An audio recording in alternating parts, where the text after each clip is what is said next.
Aujourd'hui, Le Revenu va vous parler d'un média qui a convaincu Emmanuel Macron de faire une interview de 2h20 depuis ses locaux. Un média qui devance Le Monde, Mediapart et même BFM TV dans les classements d'audience sur les réseaux sociaux. Un média qui touche 500 millions de spectateurs par mois dans plus de 100 pays. Un média qui est devenu le premier média d'information européen sur TikTok et sur Instagram. Et un média qui, pendant 8 ans, a perdu de l'argent. Beaucoup d'argent. Un média qui a brûlé 140 millions d'euros de levée de fonds, qui a lancé une plateforme de streaming et l'a fermée 18 mois plus tard, qui a ouvert des bureaux à New York, à Mexico et même à Mumbai en Inde et les a refermés, avant d'être finalement avalé par un armateur marseillais qui possède déjà BFM TV, RMC, La Tribune et La Provence. Ce média, c'est Brut, et son histoire financière est un cas d'école aussi fascinant que contradictoire. Celui d'une start-up qui a réinventé le journalisme, failli couler 3 fois et finit par trouver preneur au moment précis où elle devenait enfin rentable. Tout commence en novembre 2016. Paris, 15e arrondissement. 3 hommes issus de Canal+, décident de tout recommencer à zéro. Guillaume Lacroix, fondateur du studio Bagel, la chaîne YouTube humoristique rachetée par Canal+, Renaud Levankim, ex-producteur du Grand Journal, et Laurent Lucas, directeur des rédactions. 3 profils qui connaissent le contenu, la télévision et les réseaux sociaux. Leur idée est simple à formuler, révolutionnaire à exécuter. Faire de l'information exclusivement pour mobile et exclusivement pour les réseaux sociaux, avec des formats courts. Pas de présentateur, pas de plateau, pas de générique. Juste des images, des sous-titres et une voix off, l'essentiel de l'actualité en moins de 2 minutes. Rien que le premier mois, Brut fait 30 millions de vues. Leur objectif initial pour la fin de la première année était de 20 millions. Ils l'ont dépassé dès le départ. 5 mois après le lancement, ils étaient même à 120 millions de vues par mois. Comme le dira Guillaume Lacroix lui-même, ils étaient une sorte d'exception mondiale, faisant plus de vues aux États-Unis que des médias américains. À cette époque, le modèle est alors entièrement gratuit. Pas d'abonnement, pas de paywall. De la publicité, des spots placés en début de vidéo et du brand content, c'est-à-dire des vidéos produites directement pour le compte de marque. Et ce deuxième pilier va très vite représenter la majorité des revenus. En 2018, Brut connaît sa première levée de fonds et une rencontre qui va sauver l'entreprise. Brut boucle un premier tour de table de 10 millions d'euros. Parmi les investisseurs, Xavier Niel, BPI-France et 2 fonds d'investissement privés. Cela peut être considéré comme modeste, mais suffisant pour accélérer. Guillaume Lacroix confiera plus tard que Xavier Niel les a sauvés de la banqueroute. La formule est forte, mais elle dit quelque chose d'essentiel sur la réalité financière de ces premières années. L'audience était là, colossale, mais la monétisation, elle, était fragile. Faire des dizaines de millions de vues sur Facebook ne génère pas automatiquement des dizaines de millions d'euros de revenus. Le gap entre l'audience et la rentabilité, c'est précisément le défi que Brut va mettre 8 ans à résoudre. En 2019, Brut fait une deuxième levée, la grande ambition américaine. Fin 2019, Brut annonce ainsi une levée de 40 millions de dollars. Cette opération valorise la start-up à près de 130 millions de dollars.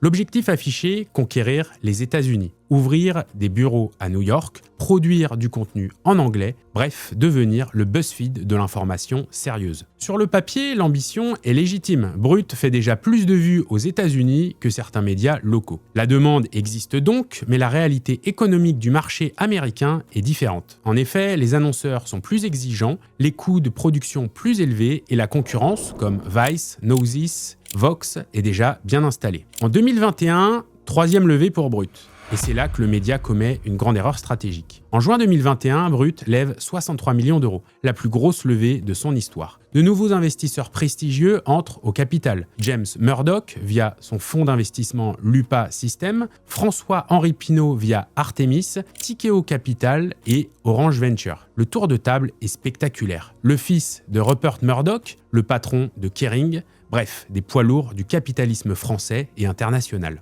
Avec cet argent, Brut va faire un pari audacieux, lancer BrutX, une plateforme de streaming payant. Des documentaires exclusifs, des séries et du contenu premium. L'idée est de s'affranchir de la dépendance aux algorithmes des réseaux sociaux, que sont Facebook, TikTok ou encore Instagram. L'idée est également de construire une base d'abonnés directement fidélisés. En octobre 2022, BrutX ferme ses portes, moins de 18 mois après son lancement. Et pour cause, la plateforme n'a jamais décollé. Les abonnés n'étaient pas au rendez-vous, les coûts d'acquisition de droits et de développement technologique ont pesé lourd très lourd. Résultat, sur l'exercice 2023, la maison mère de Brut a enregistré une perte nette de près de 15 millions d'euros, pour un chiffre d'affaires de plus de 42 millions d'euros, 55 millions en incluant les filiales.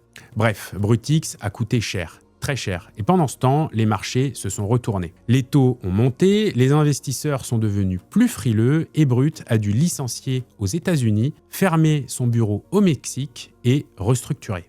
En 2023, une quatrième levée de fonds a vu le jour pour Brut et l'entrée d'un homme qui a tout changé. Acculé par la nécessité de renflouer ses caisses, Brut a bouclé une quatrième levée de fonds de 40 millions d'euros. Avec deux nouveaux investisseurs, MoonPay, une fintech américaine, et Rodolphe Saadé, le PDG de CMA CGM. Mais alors, qui est ce fameux Rodolphe Saadé? C'est tout simplement le patron du premier armateur mondial par capacité de transport. Une fortune estimée à plusieurs dizaines de milliards d'euros. Et depuis 2022, un homme avec une obsession: construire un empire médiatique français. En quelques années, il a mis la main sur La Provence, Corse Matin, La Tribune et même une participation dans la chaîne de télévision M6. À l'été 2024, il frappe un grand coup: le rachat de BFM TV, RMC Découverte, RMC Story au groupe Altis. Au total, Brut a levé près de 140 millions d'euros depuis sa propre création, avec au capital des noms aussi variés que Xavier Niel, François-Henri Pinault via Artemis, James Murdoch, BPI France, Ticket au capital et Orange, sans oublier Rodolphe Saadé. Bref, c'est un who's-who du capitalisme français et international. Mais pendant ce temps, quelque chose change dans les comptes. Au dernier trimestre 2023, Brut atteint son premier quarter rentable. Brut enchaîne plusieurs trimestres dans le même sens, confirmant enfin une rentabilité structurelle. Mais alors, comment a fait Brut? Tout simplement en recentrant le modèle sur ce qui fonctionne vraiment. Le brand content, ces vidéos produites pour des marques qui représentent 60% du chiffre d'affaires. Le reste provient de la publicité classique, via un partenariat avec la régie de France Télévisions, baptisée France Télévisions Publicité. Cette régie commercialise les espaces publicitaires de Brut. Au-delà de la pub et du brand content, un troisième pilier est aussi monté en puissance: Brut Pub, une offre lancée pour adapter les spots télévisés des annonceurs au format des réseaux sociaux, sous-titres, voix off et recadrage vertical. Ce format représente déjà 15% des revenus et devrait atteindre un tiers du chiffre d'affaires global de Brut.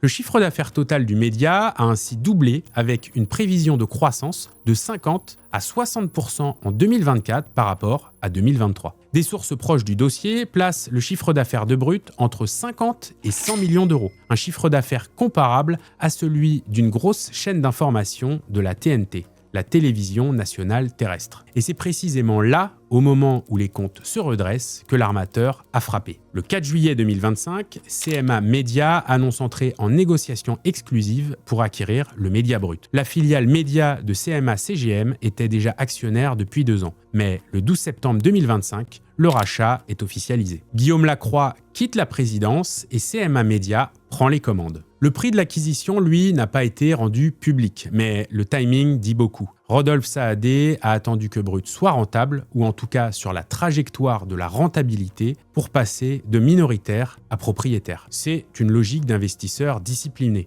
On entre au capital quand l'entreprise est en difficulté et a besoin d'argent, on attend qu'elle se redresse et on rachète le reste quand la valeur est établie. Avec cette acquisition, CMA Média revendique désormais la deuxième plus grande rédaction de France et la première du secteur privé, avec plus de 1600 journalistes. Brut devient le troisième pilier stratégique du groupe, dédié aux réseaux sociaux, aux côtés des pôles presse et des pôles audiovisuels. Mais arrêtons-nous un instant sur l'audience, parce que c'est là que réside la vraie valeur de Brut. En juillet 2024, le média revendique 500 millions de spectateurs uniques par mois dans le monde, avec un contenu accessible dans 60 pays et 2 milliards de vues lors du seul mois de juillet 2024, toutes plateformes confondues. Dans l'étude 2024 du Digital News Report de Reuters, Brut est classé numéro 1 des médias d'information les plus suivis sur les réseaux sociaux en France, et ce devant Le Monde, Mediapart ou encore BFM TV. Sur TikTok et Instagram, Brut est le premier média d'information européen. Il est également présent en Inde et aux États-Unis. Ces chiffres expliquent d'ailleurs pourquoi Rodolphe Saadé voulait Brut à tout prix. BFM TV lui donne les téléspectateurs de plus de 50 ans, La Tribune lui donne les lecteurs économiques, La Provence lui donne le sud de la France,